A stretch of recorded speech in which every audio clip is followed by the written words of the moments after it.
जे वैशिष्ट्य आहे तर ते वैशिष्ट्य म्हणजे की ही जनगणना ही डिजिटल स्वरूपामध्ये होत आहे.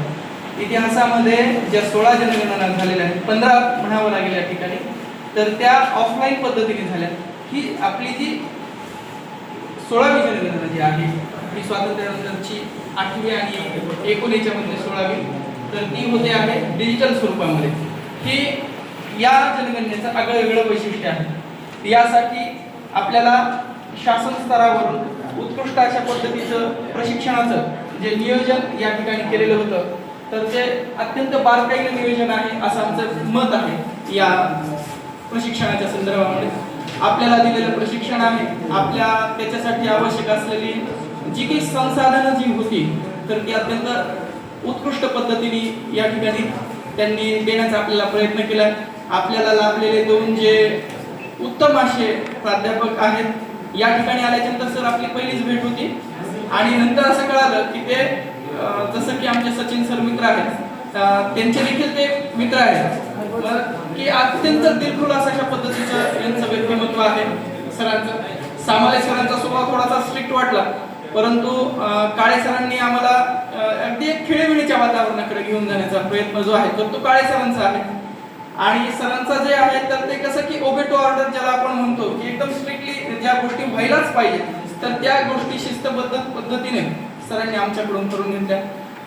कसं आहे की ज्यावेळेला आपण प्रशिक्षणामध्ये येतो, मी सरांना त्या दिवशी देखील म्हणलं की सर ज्यावेळेला मी प्रशिक्षण द्यायला उभा राहीन त्यावेळेला मलाही असं वाटतं की 100% विद्यार्थ्यांनी माझ्याकडे लक्ष दिलं पाहिजे.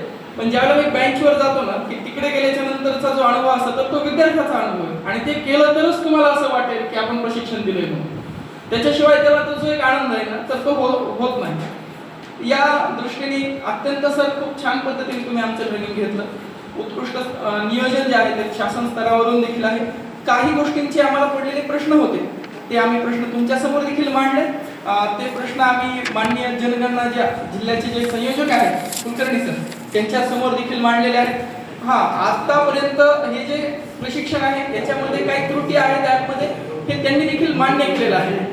परंतु माझं याच्यावर असं मत आहे की आपल्याला देखील काय की 33 प्रश्न जे आहेत तर ती त्यांना विचारायचे आहेत आणि जनरली आम्ही सगळे बसलेलो टीचरच आहोत. आम्हाला हे सगळ्यात चांगल्या पद्धतीने माहिती आहे की कशा पद्धतीने माहिती कलेक्ट करायची.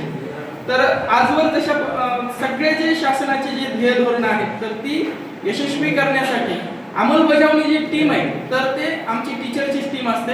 आणि आजवर जे लोकशाही बळकटीकरण जे आहे म्हणजे जसं की निवडणुकांचं काम असतं ते अत्यंत आम्ही चोख पद्धतीने पार पाडत असतो. आणि भारतामध्ये सर्वाधिक विश्वासार्ह प्राणी, सर्वाधिक विश्वासार्ह व्यक्ती, सर्वाधिक विश्वासार्ह प्रोफेशन जर कुठला असेल तर ते शिक्षकांचं प्रोफेशन आहे. आणि तो जो विश्वास आहे तो आम्ही तर तो वेळोवेळी सार्थ करून दाखवला आहे. याही डिजिटल जनगणनेमध्ये तो विश्वास आम्ही नक्कीच सार्थ करून दाखवू अशा पद्धतीने मी तुम्हाला या ठिकाणी विश्वास देतो.